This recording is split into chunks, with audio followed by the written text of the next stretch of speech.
Good morning मेरे प्यारे साथियों, तहे दिल के साथ में स्वागत है। फिर से आप लोगों का खुशामदीद है। जीआईयू कहते हैं, मोस्ट वेलकम करते हैं।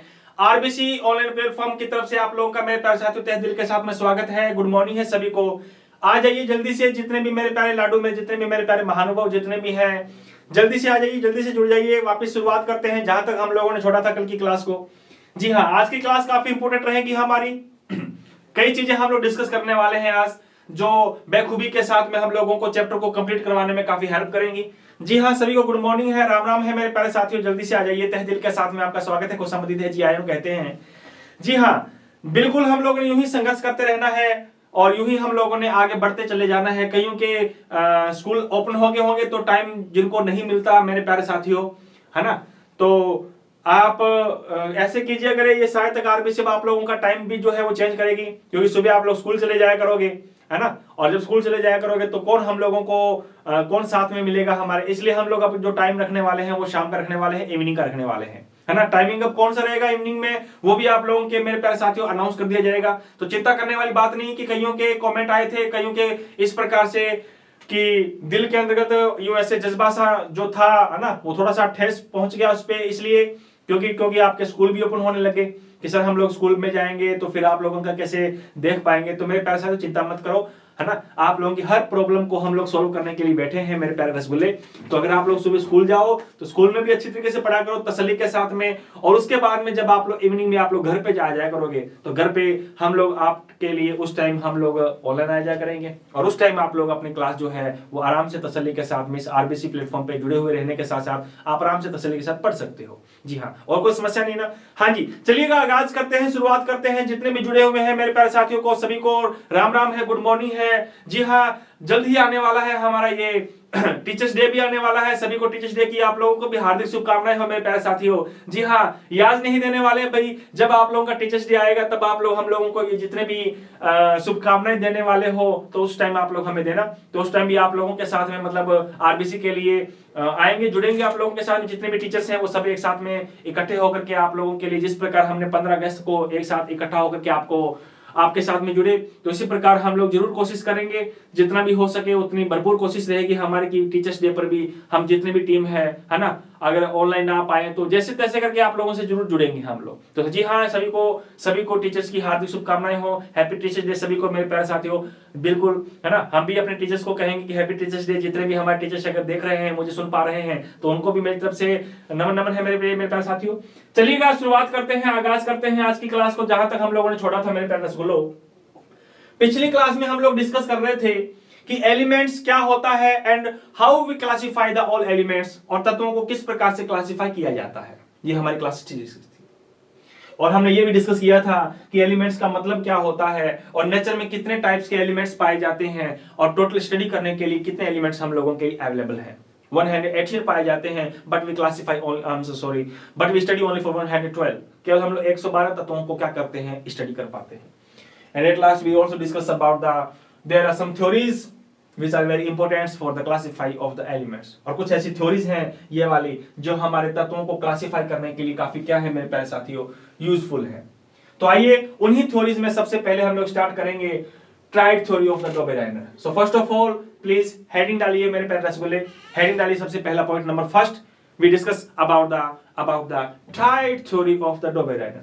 जी हाँ, चलिएगा शुरुआत करते हैं। गुड मॉर्निंग है जितने भी मेरे प्यारे साथी जुड़े हुए हैं मेरे प्यारे रसगुल्लो, तहे दिल के साथ में स्वागत है। अच्छा, ये कॉलर में ऊपर होगी क्या, ये लो कॉलर में नीचे कर दी मेरे रसगुल्ले। आ जाइए, जुड़ जाइए तसल्ली के साथ में, तहे दिल के साथ में स्वागत है। जो नए जुड़े हुए हैं, गुड मॉर्निंग है सभी को मेरे प्यारे साथियों। टीचर्स डे की हार्दिक शुभकामनाएं भी आपको एडवांस में आप लोग मुझे देते जा रहे हो, है ना। जी हाँ, 5 सितंबर को है टीचर्स डे, तो मेरे प्यारे साथियों सभी को मेरी तरफ से भी आप लोगों को हैप्पी टीचर्स डे ही कहूंगा। अभी चिल्ड्रंस डे तो आगे आएगा, नेक्स्ट मंथ में आएगा, तो उस दिन भी आप लोगों के साथ में टीचर्स डे के साथ में चिल्ड्रंस डे पे भी आप लोगों को जुड़ेंगे मेरे प्यारे साथियों। आइएगा शुरुआत करते हैं। उसमें सबसे पहला पॉइंट नंबर 1, हेडिंग डालिए triads theory of Dobereiner.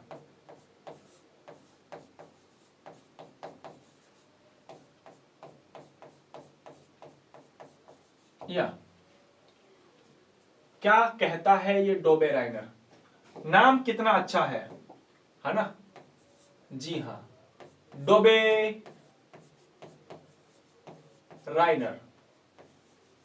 Dobereiner का त्रिक नियम कहूं या सिद्धांत कहूं,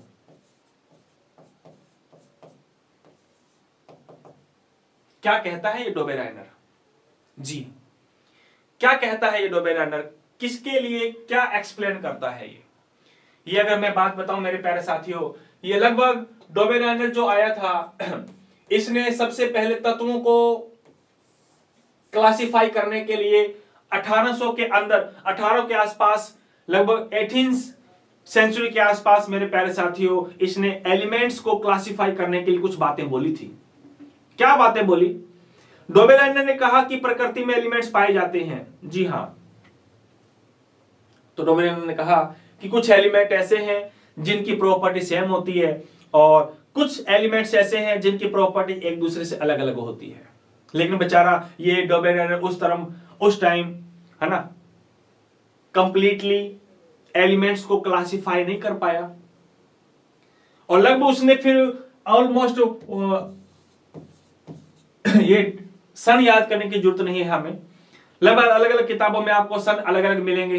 पिछली बार ये कमेंट भी मिला था कि सन अलग अलग हैं, तो अलग अलग किताबों में अलग अलग सन मिलेंगे। ऐसे परफेक्ट हम लोगों को, ऑथेंटिक चीज हम लोगों को बड़ी मुश्किल से मिलती है मेरे प्यारे रसगुल्लो, है ना। कई गलतियां भी हम लोगों को बुक्स में मिल जाती हैं।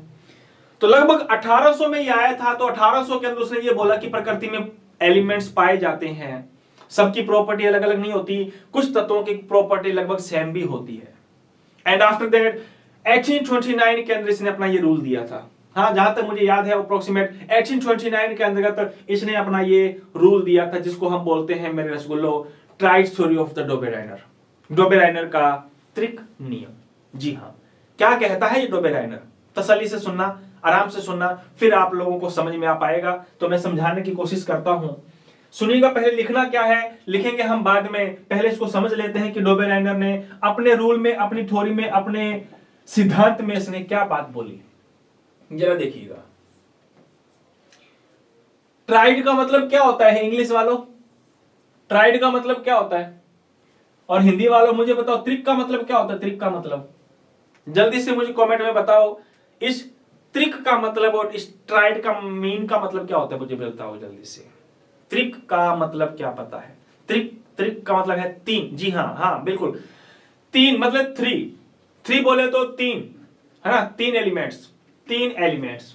तो नंबर पॉइंट, जी हाँ, जुड़े हुए हैं जो जल्दी से आ जाइए, जो नहीं जुड़े हैं जल्दी से लिंक शेयर करो ताकि वो भी जल्दी से जुड़ जाएं, क्योंकि क्लास काफी इंपॉर्टेंट है। चैप्टर की स्टार्टिंग काफी इंटरेस्टिंग होती है। चैप्टर को स्टार्टिंग का पोर्शन अगर हम लोगों ने ढंग से पढ़ लिया तो पूरा चैप्टर हम लोगों को कोई कंफ्यूज नहीं करेगा, तसल्ली से हम लोग समझते रहेंगे।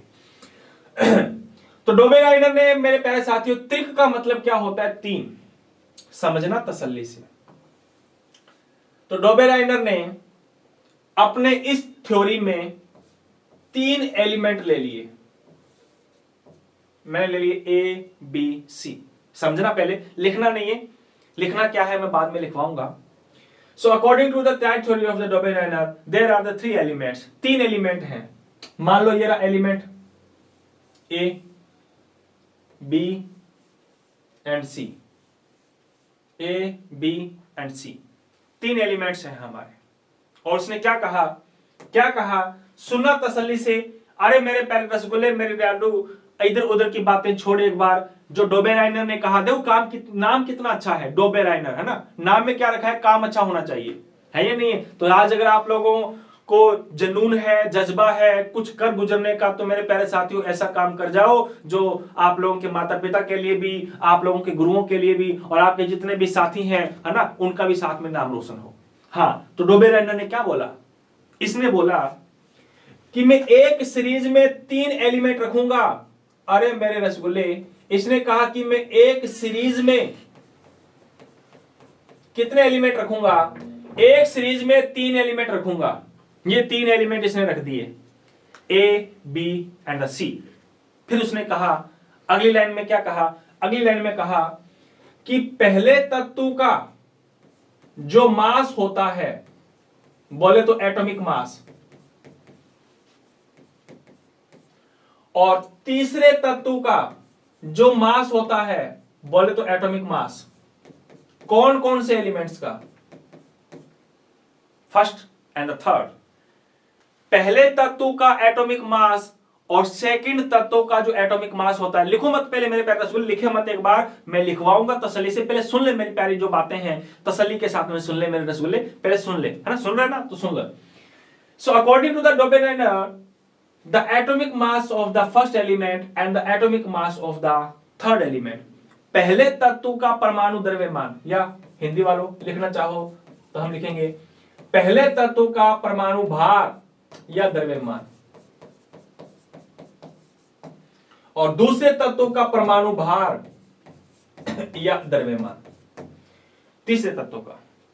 सो अकॉर्डिंग दिस थ्योरी, इसने कहा कि पहले तत्व का और तीसरे तत्व का जो परमाणु भार होता है, जो एटॉमिक मास होता है, एटॉमिक मास जो होता है उसको जोड़ लो, क्या कर लीजिए, जोड़ लीजिए, किसका किसका एटॉमिक मास, ए और सी का जोड़ लीजिए, the atomic mass of the A and the atomic mass of the third element, it's mean C. पहले तत्व का और तीसरे तत्व का जो परमाणु भार का जो योग है, योग कर लो, योग, और योग करके मेरे प्यारे साथियों इसका निकालो एवरेज। एवरेज का मतलब है 2 से भाग दे दो, 2 जने थे, then we divide by the 2। तो पहले तत्व का और तीसरे तत्व का परमाणु भार का जो औसत होता है, औसत का मतलब होता है पहले तत्व का और तीसरे तत्व के परमाणु भार को जोड़ लिया जाए और जोड़ने के बाद 2 से भाग दे दिया जाए, और भाग देने के बाद हम लोगों को क्या मिल जाएगा, एवरेज मिल जाएगा। या please listen me very carefully, I say that the average atomic mass of the A and C, I again repeat, the average atomic mass of the A and the atomic mass of the C, पहले तत्व का और तीसरे तत्व का परमाणु भार का जो औसत होता है, वो औसत मेरे प्यारे साथियों जो बीच वाला एटम होगा, जो बीच वाला एटम होगा उसका हमें एटॉमिक मास पता चल जाएगा। बात समझ में आई कि नहीं आई? हाँ, यह हेलीकॉप्टर की तरह, हवाई जहाज की तरह आप लोगों के सर के ऊपर से ये बातें चली गई मेरी, हाँ चली गई ना। तो चलो वापस हम लोग उस हेलीकॉप्टर को, उस हवाई जहाज को पकड़ के हम लोगों ने अपने सिर के ऊपर लेकर के आना है, सिर के ऊपर से भेजना नहीं है, पकड़ के हम लोगों ने सिर के ऊपर लेकर के आना है मेरे प्यारे साथियों। तो मैं वापस रिपीट कर रहा हूं, क्या कहा डोबेराइनर ने, क्या कहा डोबेराइनर ने? डोबेराइनर ने कहा मेरे प्यारे साथियों कि पहले तत्व का और तीसरे तत्व का परमाणु भार का औसत, औसत कैसे निकालोगे, दोनों का जोड़ के 2 से भाग, पहले तत्व का तीसरे तत्व का परमाणु भार का जो औसत है वो औसत किसके बराबर होता है, वो औसत दूसरे तत्व यानी कि इनके बीच वाले तत्व के परमाणु भार के बराबर होता है। लिखना क्या है मैं लिखवा दूंगा तसल्ली से। तो जो बातें मैं आपको समझा रहा हूं ये बातें समझ में आ रही हैं कि नहीं आ रही?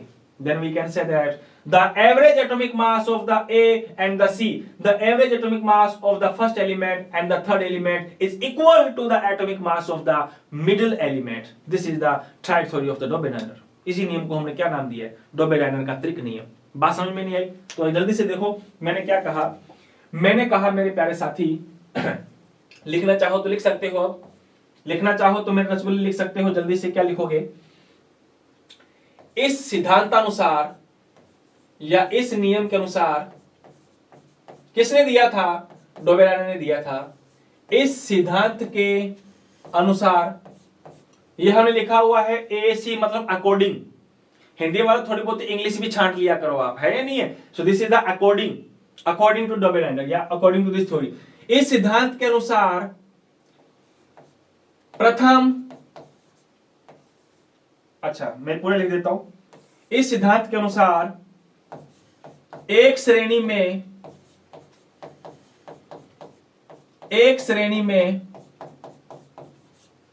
3 तत्वों को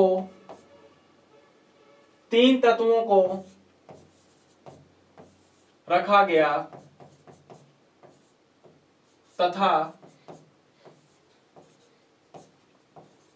प्रथम व तृतीय तत्व का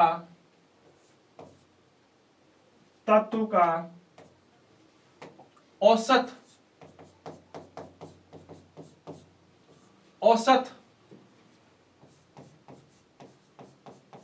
परमाणु द्रव्यमान द्वितीय तत्व के परमाणु द्रव्यमान के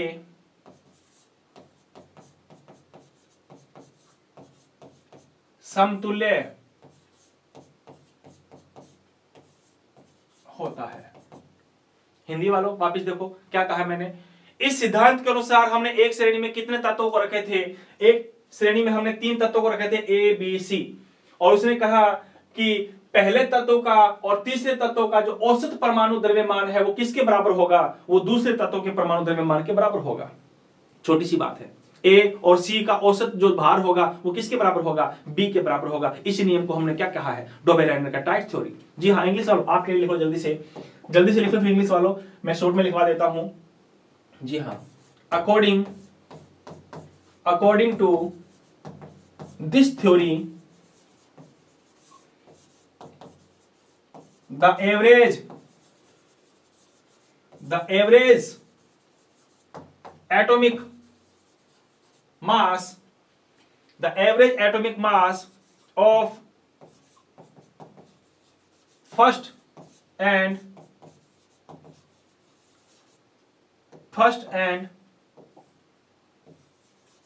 third element will be equal to the atomic mass of second element। अरे यार रटनी नहीं है ये बातें हमको समझनी है। ये इतनी ये कैसे रटोगे? How can you explanation these 3 lines? कैसे एक्सप्लेन कर पाओगे? नहीं कर पाएंगे अपने।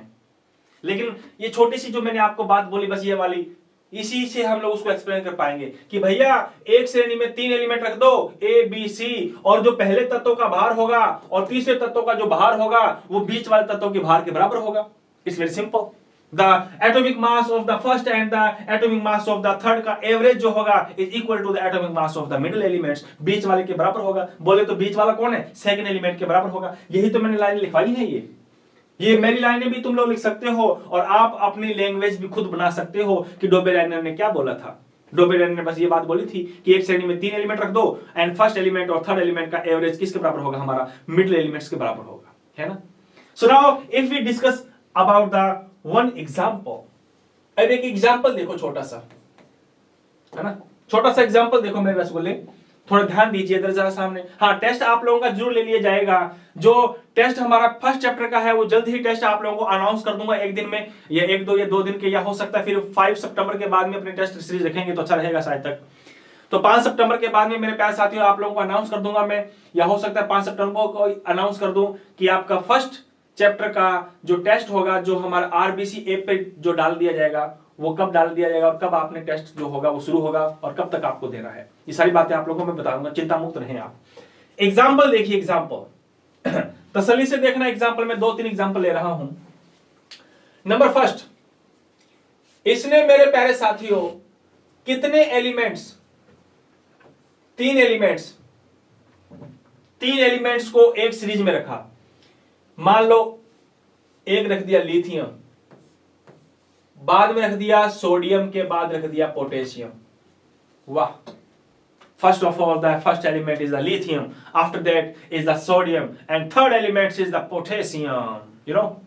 या अच्छा, आगे बात करें अगर अपने कि लिथियम का परमाणु द्रव्यमान कितना होता है। लिथियम का परमाणु द्रव्यमान होता है मेरे प्यारे साथियों 7। हमने निकालना सीखा था, है या नहीं। And the atomic mass of the potassium will B 39.9 कुछ समथिंग लिखा था हम लोगों ने, याद है क्या? अगर याद है तो मैंने वहां पे आप लोगों को लिखवाया था कि लगभग अप्रोक्सीमेट पोटेशियम का हमारा एटॉमिक मास होता है 40, but if with the actual atomic mass of the potassium then the actual atomic mass of the potassium will be 39.09, 39.094. This is the actual atomic mass of the potassium, but in the calculation we write the atomic mass of the potassium is the 40.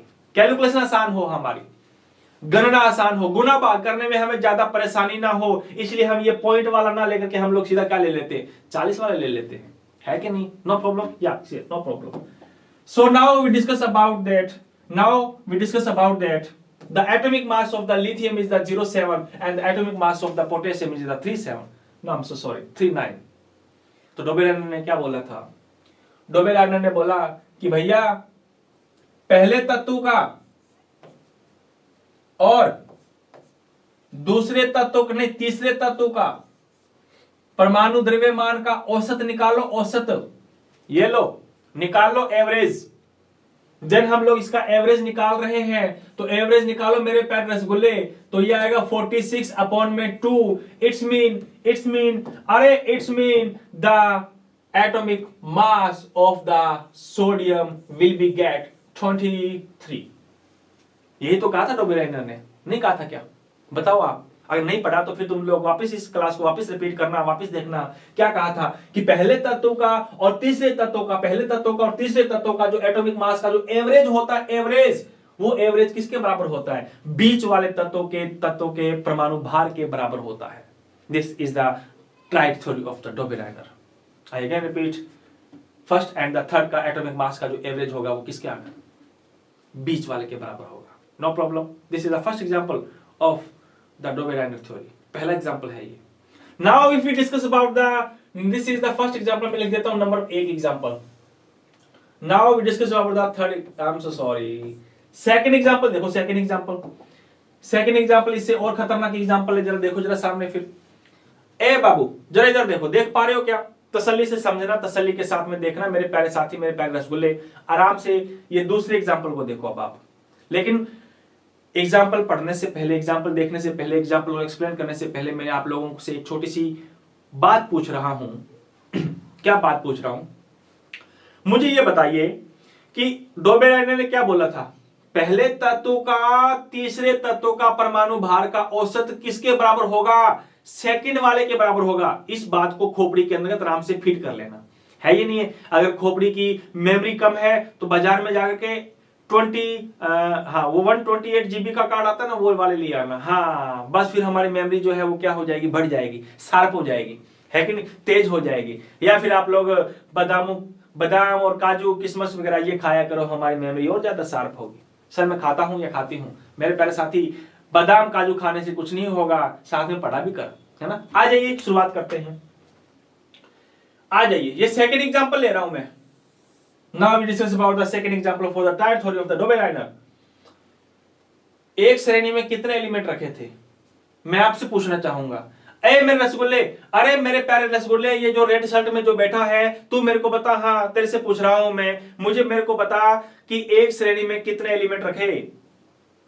एक श्रेणी में कितने element रखे? हाँ एक श्रेणी में. Sir कैसे देख पा रहे हो? अरे मैं कैमरे के अंदर से तुम लोगों को देख रहा हूं. एक श्रेणी में 3 एलिमेंट रखे. देखो जरा सामने, ये लो रख दिए इसने. देखो जरा सामने, इधर देखो, ये रख दिए इसने.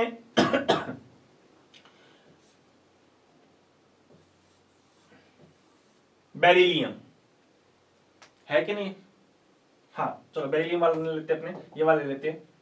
Magnesium, calcium and the strontium. This is the example for the second example of the triad theory of the डोबेलाइनर. And what about the triad theory of the डोबेलाइनर? That the atomic mass of the first element, इसका atomic mass कितना होता है? 24 लिखा हुआ है हम लोगों ने. मैंने कहा था 40 तक नहीं, केवल से केवल 20 तक हम लोगों को atomic mass पता होना चाहिए. And what is the atomic mass of the, this is the strontium. Strontium. देखो नाम अगर आप लोगों को याद नहीं है ना तो आप मेरे साथ में बोला करो, और यकीनन मानो कि जब ये चैप्टर खत्म होगा तब तक 50, 60, 70 नाम आपको आराम से याद हो जाएंगे। अभी तो गिने चुने नाम याद होगा कि sir hydrogen, carbon, oxygen, fluorine, nitrogen वगैरह इतने नाम याद हैं, लेकिन आप लोगों को आगे वाले के नाम याद नहीं है ना, तो सभी के नाम याद करेंगे अपने।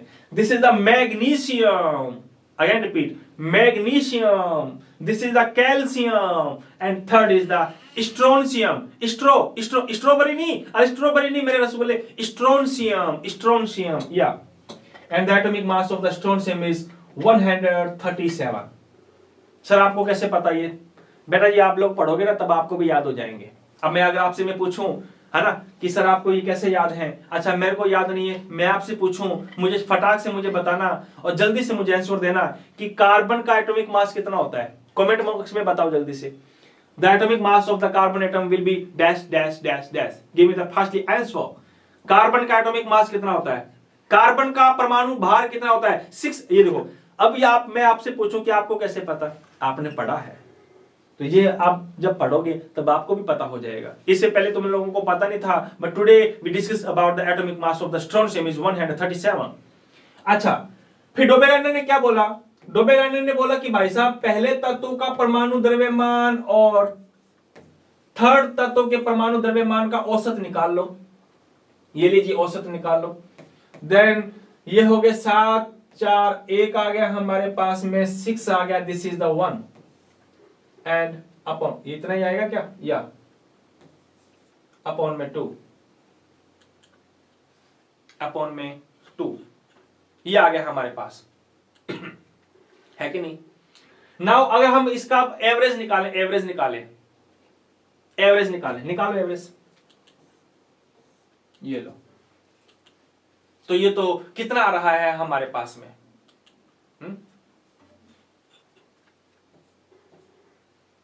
ये आ रहा है हमारे पास 80, कितना आ रहा है?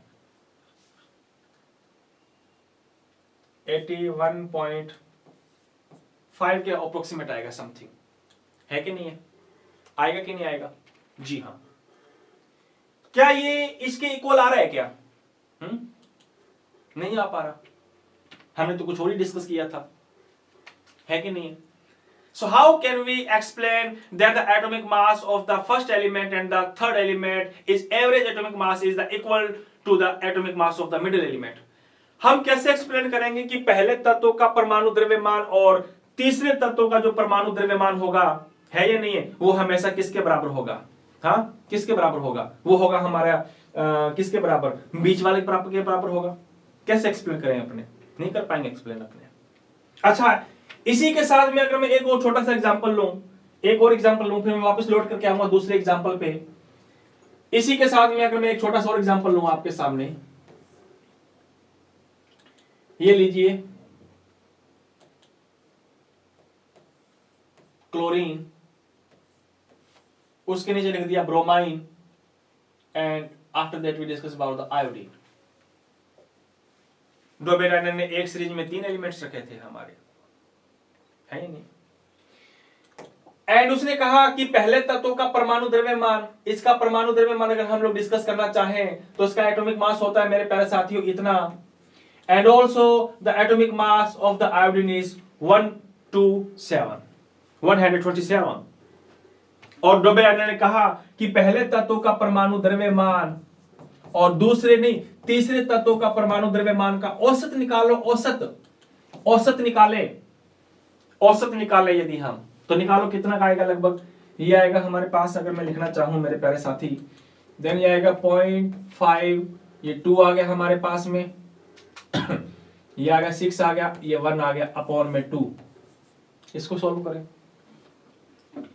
जब इसको सोल्व करोगे मेरे रसगुल्ले, अगर इसको सोल्व करोगे आप, तो इसका जो एवरेज जो एटॉमिक मास आएगा, वो इसका एवरेज जो एटॉमिक मास आएगा, मैं उधर ना सोल्व करके मैं यहां पे सोल्व कर देता हूं। ये आएगा अप्रोक्सीमेट 81.25 लगभग, है या नहीं? 81.25 आ रहा है इसका एटॉमिक मास, एवरेज एटॉमिक मास। लेकिन सच्ची बात में अगर आपको पूछना चाहूं या बताना चाहूं तो मेरे प्यारे साथी, मेरे रसगुल्ले, इसका जो एटॉमिक मास जो होता है ब्रोमाइन का जो एटॉमिक मास होता है वो ब्रोमाइन का एटॉमिक मास उतना नहीं होता, 81.25 नहीं होता इसका एटॉमिक मास। एटॉमिक मास इस ब्रोमाइन का इतना नहीं होता है कि नहीं, लगभग 80 होता है। Then how can you explain that the average atomic mass of the middle element is always equal to the atomic mass of the first and the third elements? तो फिर हमेशा आप कैसे प्रूफ करोगे, हमेशा आप कैसे सिद्ध करोगे कि पहले तत्व का परमाणु द्रव्यमान और तीसरे तत्व का जो परमाणु द्रव्यमान का जो औसत होगा वो औसत हमारे बीच वाले तत्व के परमाणु द्रव्यमान के बराबर होगा? हमेशा नहीं आएगा ये, है कि नहीं? तो मेरे प्यारे साथियों, अगर मैं लोड करके वापस आना चाहूं तो डोबेरान ने ये कहा था कि अकॉर्डिंग इसके कि पहले तत्व का और तीसरे तत्व का जो परमाणु द्रव्यमान का जो औसत होगा वो दूसरे तत्व, नोट करो इसको, सेकंड एलिमेंट के हमेशा बराबर आएगा। लेकिन जब हमने डिस्कस किया, पहले एग्जांपल को डिस्कस किया तो हम लोग बहुत खुश हुए, हाँ पहले तत्व का तीसरे तत्व का औसत आ रहा है, वो औसत आ रहा है मिडिल वाले का। But now we discuss about the example number second and also we example number third. इनसे अगर हम लोग डिस्कस करना चाहें तो मेरे प्यारे साथियों एवरेज आ रहा है इतना, लेकिन एक्चुअल में इसका एटॉमिक मास कितना होता है ब्रोमाइन का? 80। How can you explain and how can you prove that the average atomic mass of the first and the third element is always equal to the atomic mass of the second element or middle elements? हमेशा कैसे कह सकते हैं? नहीं कह सकते। अगर नहीं कह सकते मेरे प्यारे साथियों तो नोट डाल करके एक मैं छोटी सी लाइन और छोटी सी बात जो मैं आप लोगों को कहने जा रहा हूं, ये लीजिए, ये क्या कह रहा हूं इसने कहा या क्या कहा, तो मैं छोटा सा नोट डालवा के लिखवा देता हूं बेटा कि ये जो थ्योरी है, this theory was applied for only 20 elements. यह सिद्धांत केवल और केवल 20 तत्वों तक ही लागू हो पाया, इससे ज्यादा लागू नहीं हो पाया। जी हां, ये थ्योरी केवल और केवल कितने तक लागू हो पाया? केवल इतने तक ही लागू हो पाया, इससे ज्यादा लागू नहीं हो पाया ये, इससे ज्यादा लागू नहीं हो पाया ये। इसलिए हम कह सकते हैं कि अगर 1 से लेकर 20 तत्वों तक ही लागू हो पाया, लेकिन नेचर में तो 118 एलिमेंट्स हैं, then how can you classify the all elements by this theory? तो आप सभी थ्योरीज, इस थ्योरी के अनुसार आप सभी तत्वों को कैसे क्लासिफाई कर सकते हो? नहीं कर सकते। केवल 20 तक अप्लाई होता है, ये 20 से ज्यादा नहीं अप्लाई होता है या नहीं है? तो ये थ्योरी क्या होगी? फेल हो गई। फेल इसलिए हो गई क्योंकि कुछ एलिमेंट ऐसे आए थे मेरे रसगुल्ले कि जिसमें पहले तत्व का और तीसरे तत्व का जो एवरेज आना चाहिए था वो बीच वाले के बराबर आना चाहिए था, लेकिन कुछ एलिमेंट या 20 तत्वों के बाद कुछ एलिमेंट ऐसे आए जिनका एवरेज एटॉमिक मास जो होता है वो बीच वाले तत्वों के एटॉमिक मास के बराबर नहीं आता। तो अगर नहीं आता तो इसका मतलब ये थ्योरी सभी तत्वों को क्लासिफाई नहीं कर पाती, इसलिए थ्योरी क्या हो गई? फेल हो गई। अगर सर फेल हो गई तो फिर हम लोगों को पढ़ना क्यों पड़ रहा है? मेरे प्यारे साथी, पढ़ना हमें पड़ेगा क्योंकि इसने कुछ ना कुछ तो मेहनत की थी, है ना? आप भी मेहनत करोगे तो आपका भी नाम रोशन होगा, तो इसने भी कुछ मेहनत की। तो लेकिन एक जो लाइन बोलने जा रहा हूं बेखूबी के साथ, तसल्ली के साथ में उस लाइनों को हमेशा याद रखिएगा। सबसे पहले तत्वों को क्लासिफिकेशन करने वाला साइंटिस्ट कौन था?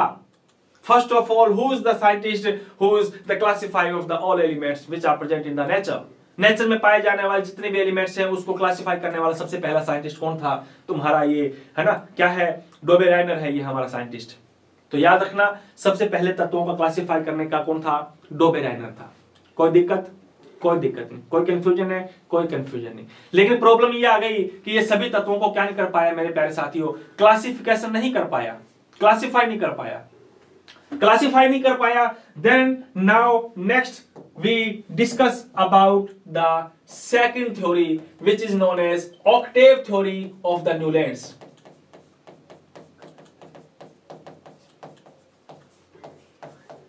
Octave theory of Newlands. अब हम पढ़ेंगे न्यूलैंड का अष्टक नियम।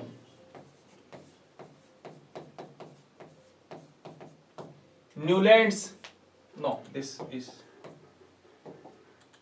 का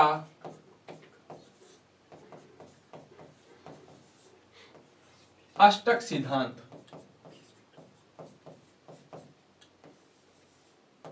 now we discuss about the octave theory of the Newlands. अब हम अष्टक सिद्धांत के बारे में पढ़ेंगे। इसने क्या बोला, बस थोड़ी सी बात हम डिस्कस करेंगे इसके बारे में। इसने क्या बोला इसने बोला कि भाई डोबेरेंडर तू गलत है। 1 2 3 तूने केवल 3 एलिमेंट्स रखे थे और कहते हैं कि 3 तिगाड़ा काम बिगाड़ा, है कि नहीं है? जी हाँ, उसने 3 एलिमेंट्स रखे थे, इसलिए वो जो थ्योरी थी वो सक्सेस नहीं हो पाई हमारी। ये कहता कि भाई तूने 3 एलिमेंट रखे थे इसलिए तू सफल नहीं हो पाया, तू सक्सेस नहीं हो पाया। मैं 1 नहीं, 2 नहीं, 3 नहीं, 4 नहीं, 5 नहीं, मैं कितने रखूंगा? मैं एक श्रेणी में 8 तत्वों का रखूंगा। और ले ले ले ले, अरे भाई उसने वो तूने 3 रखा था इसलिए तो 8 रख रहा है। ये तो है या नहीं? 1 से पार नहीं पड़ी, 2 से नहीं पड़ेगी, 3 से नहीं पड़ी, 4 से नहीं पड़ी, 5 से नहीं पड़ी, 8 से पार निकाल रहा है ये। So according to this theory, if we discuss about the octave theory of the Newlands, then according to this theory 8 elements are present in the one series। इसने अपनी श्रेणी में कितने तत्व रखे मेरे प्यारे साथियों? इसने अपने श्रेणी में 8 तत्व रखे। ऐसे जरा देखिएगा जल्दी से, मैं इसको थोड़ा सा फास्टली करवाऊंगा आपके लिए। जी हाँ, 8 तत्व रख दिए ऐसे। देखो एक श्रेणी में 8 तत्व रख दिए ऐसे, ए बी सी। उसने केवल 3 रखे थे, ये केवल कितने रख रहा है? 8। क्या रख रहा है? ये 8 एलिमेंट्स को अरेंज कर रहा है। और तुमने कभी सुना होगा, है या नहीं है? हाँ, आपने कभी सुना होगा सारे जहां से अच्छा ये हिंदुस्तान हमारा, है या नहीं है? तो इसी प्रकार जो गानों का शोर रखते हैं या जो गाने सुनते हैं मेरे प्यारे साथियों, उन्होंने भी बेखूबी के साथ में इंडियन आइडल में सुना होगा, या सारेगामापा आता है वो भी सुना होगा। तो कोई भी गीत गाओ आप, कोई भी संगीत गाओ आप, है या नहीं है? वो सारे संगीत की जो धुनें हैं, जो सारे संगीत जो बने हैं मेरे प्यारे साथियों, वो 7 संगीत के सुर से बने हैं। 7 म्यूजिकल जो टोन है हमारी, 7 म्यूजिकल टोन कौन कौन सी हैं मेरे प्यारे साथियों? मैं लिखना चाहूं तो लिखूंगा सा रे गा मा पा धा नी सा। ये है कि नहीं है? This is the 7 musical tone. ये 7 संगीत के सुर हैं। हाँ, हिंदी में लिखना चाहूं देन वी राइट सारे गा मा। अरे मजे आ रहे हैं क्या? सारे गा मा, यार संगीत सुनाऊंगा आपको। सारे गा मा, सारे गा मा, अरे यार सारे गा मा पा धा नी सा। है या नहीं है? This is the 7 musical tone of the musical. संगीत के साथ सुर है। वो बाजा चलता ना, बाजा वो ऐसे ऐसे हारमोनियम, वो सारे इसी से बजते हैं। आप लोग बांसुरी बजाओ आप, है या नहीं है? तब भी उसी की बेस पे बजाई जाती है या नहीं है? इसी की बेस पे बजाई जाती है, सारे गामा के बेस पे ही बजाई जाती है। हाँ जी हाँ, वो जो बांसुरी होती है ना। हाँ, अभी कृष्ण जन्माष्टमी गई है, सभी को कृष्ण जन्माष्टमी की हार्दिक शुभकामनाएं। मैंने दी नहीं थी, आज दे रहा हूं आपको मैं। तो वो देखी होगी आपने, उस बांसुरी के अंदर लगभग छेद होते हैं। लगभग कितने छेद होते हैं? किसी में 6 होते, किसी में 3 होते, किसी में 7 तक होते हैं, अकॉर्डिंग टू दिस, इसी के ऊपर पे। तो न्यूलैंड्स ने क्या कहा? न्यूलैंड्स ने कहा कि एक श्रेणी में मैं कितने तत्वों को रखूंगा? 8 तत्वों को रखूंगा। और ये 8 तत्वों में ठीक उसी प्रकार से रखूंगा जिस प्रकार से म्यूजिकल के 7 टोन होते हैं। This is the 7 tone musical tone है ये वाले सारे के सारे। सारे गामा पादा निशा, सारे गामा पादा निशा, ये 7 म्यूजिकल टोन है। और उसने एक लाइन बोली, फिर क्या बोली? गौर से सुनना जो मैं लाइन सुनाने जा रहा हूं। सर एक गाना सुना दो। मैं गाना मेरे प्यारे साथी बाद में सुनाऊंगा, पहले ये जो नियम है वो पहले पढ़ ले। इसने कहा कि मैं एक श्रेणी में 7 नहीं 8 तत्वों को रखूंगा। और इसने कहा कि जो पहला तत्व है, पहला तत्व देखो, पहला तत्व सा, और लास्ट वाला तत्व देखो, लास्ट वाला 8वां एलिमेंट्स वो भी आ रहा है सा। यानी कि पहला तत्व और 8वां तत्व क्या है? सेम है, सिमिलर है, एक जैसा है। पहला और 8वां सिमिलर है, इसलिए 8वें तत्व को तुम अलग क्यों लिख रहे हो? अरे 8वें तत्व को तुम अलग क्यों लिख रहे हो? अगर वो एक जैसा है तो उस 8वें तत्व को आप यहां लिख दो, यहां सा, यहां लिख दो सा, ताकि वापस सारे गामा शुरू हो जाए, है या नहीं? So according to the Newland's theory, if we arrange the 8 elements in the one series, एक श्रेणी में 8 तत्वों को रखें, देन उसने कहा कि पहले तत्व का जो गुण होगा वो 8वें तत्व के समान होगा। अगर 8वें तत्व के समान होगा तो 8वें तत्व को मेरे प्यारे साथियों कहां लिख दो? 8वें तत्व को लिख दो पहले के नीचे, फर्स्ट के नीचे लिख दो। इसी नियम को हमने क्या कहते हैं? अष्टक सिद्धांत कहते हैं। बात समझ में आई कि नहीं आई? बस 2 मिनट और लेना चाहूंगा आपको मेरे प्यारे साथियों। अगर मैं अगर छोटी सी बात और लेना चाहूं तो उसने रखा था, जल्दी से मैं अगर लिखना चाहूं तो मेरे प्यारे साथियों उसने 8 तत्वों को इस प्रकार से रखा। किस प्रकार से रखा? 7 आ रहा है, 6 आ रहा है, and at last we discuss about the 8 number.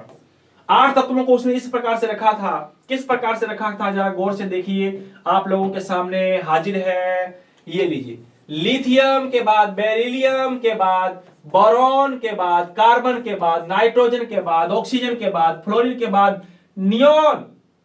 Problem आ गई, जब इसने अपना ये रूल दिया था तब नियोन की खोज नहीं हुई थी मेरे साथियों। तो नियोन के बाद आता है सोडियम। हाँ, उस टाइम सोडियम खोजा हुआ था जब इसने अपना ये रूल दिया था। उस रूल के टाइम लगभग 1833 के आसपास दिया था, तब उस टाइम ये नियोन की खोज नहीं हुई थी, है या नहीं? बस वही है, सारे गामा पादा निसा, सा से शुरू हो रहा है, लास्ट वाला भी सा से लास्ट होगा। तो उसने कहा था कि 8वें तत्व को अलग मत रखो, 8वें को किसके नीचे रख दो? फर्स्ट के नीचे रख दो। देन मेरे प्यारे साथियों ये जो 8वां एलिमेंट होगा इसको मैं अलग से नहीं लिखूंगा, इसको हमने साफ करके किसके नीचे रख दिया? पहले तत्व के नीचे रख दिया। समझ में आई कि नहीं आई? और इसने कहा कि अगर पहले नीचे रख दिया तो इसका मतलब यह है कि इन दोनों के गुण धर्म क्या होंगे? सेम होंगे, सिमिलर होंगे। तो आज की क्लास में हमने क्या डिस्कस किया? आज की क्लास में हमने 2 रूल डिस्कस किए हैं मेरे प्यारे साथियों। First is that the Dobereiner theory. Dobereiner ने क्या बोला था? एक श्रेणी में 3 तत्व रख दो, पहला तत्व और तीसरा तत्व, पहले और थर्ड तत्व का जो एटॉमिक मास का जो एवरेज होगा वो बीच वाले तत्व के एवरेज के मास के बराबर होगा। And at last now we discuss अच्छा, कुछ प्रॉब्लम्स आ गई थी उसमें। क्या प्रॉब्लम्स आ गई थी? कि कुछ तत्व ऐसे भी थे जिसके बीच के वाले तत्व के बराबर नहीं आ रहा था। देखो, बीच वाले तत्व के बराबर नहीं आ रहा था, है कि नहीं? इसलिए सक्सेस थ्योरी हो नहीं पाई। डोबेरेनर की थ्योरी बेचारी केवल 20 तत्वों तक लागू हो पाती है कि नहीं? लागू नहीं हो पाती। अच्छा, क्या कमी थी डोबेरेनर की? अरे डोबेरेनर की नहीं, डोबेरेनर के रूल की क्या कमी थी कि वो सभी 20 तत्वों तक लागू नहीं हो पाया? उसने कहा था कि पहले और तीसरे तत्वों का एवरेज बीच वाले के बराबर आएगा, लेकिन बाद में आया नहीं तो उसका मतलब सक्सेस हो गया, अनसक्सेस हो गया, सफल नहीं हो पाया। फिर बाद में आया भाई साहब न्यूलैंड्स कहता कि भाई डोबेरेनर तू गलत है, मैं अपनी श्रेणी में मैं सही होऊंगा, मैं अपनी श्रेणी में 8 तत्व रखूंगा। 8 तत्व रखे, और ये 8 तत्व, ये 8 एलिमेंट ठीक उसी प्रकार रखे जिस प्रकार संगीत के साथ शुरू होते हैं। सॉरी, 7 म्यूजिकल टोन होते हैं हमारी, और जिस प्रकार पहला एलिमेंट और 8वां एलिमेंट जो होगा सेम होगा, इसलिए 8वें एलिमेंट्स को उसने किसके नीचे रख दिया? पहले के नीचे रख दिया। और इसने कहा, क्या कहा? कि पहले तत्व के जो गुण होते हैं वो 8वें के समान होते हैं, इसलिए 8वें को अलग मत लिखो, उस 8वें को पहले के नीचे रख दो, है कि नहीं? हमने सोडियम को अलग नहीं रखा, सोडियम को किसके नीचे रख दिया? हमने लिथियम के नीचे रख दिया। आगे बात समझ में? तो इस थ्योरी को हमने नाम दिया है न्यूलैंड्स थ्योरी। तो आज की क्लास के लिए मेरे प्यारे साथियों इतना ही लेते हैं हम लोग, समय इजाजत नहीं देता। अगली क्लास में वापस हम लोग न्यूलैंड्स को उठा करके लेकर के आएंगे कि न्यूलैंड्स क्या सक्सेस हुआ या नहीं हुआ। क्या न्यूलैंड्स ने अपने जितने भी नियम बताए थे, जितने भी थ्योरीज बताए थे, जितने भी एग्जाम्पल बताए थे, क्या उसने अपने सिद्धांतों के बेस पर सभी तत्वों को क्लासिफाई करने में सक्सेस हो पाया या नहीं हो पाया, है कि नहीं है? ये जानेंगे हम लोग अगली क्लास के अंतर्गत। इस सूचना को आप लोगों ने मेरे प्यारे साथियों, जितने भी आपके साथी हैं, उनको पहुंचा दीजिए कि वो पीरियोडिक टेबल हमारा चैप्टर शुरू हो चुका है। तो काफी इंटरेस्टिंग चैप्टर है, काफी इंपॉर्टेंट चैप्टर है ना? तो जितने भी इसका फायदा उठा सकते हैं तो मेरे प्यारे साथियों उठा लेना। तो आज की क्लास को यहीं तक विराम देते हैं, मिलते हैं अगली क्लास के अंतर्गत। जय हिंद, जय भारत।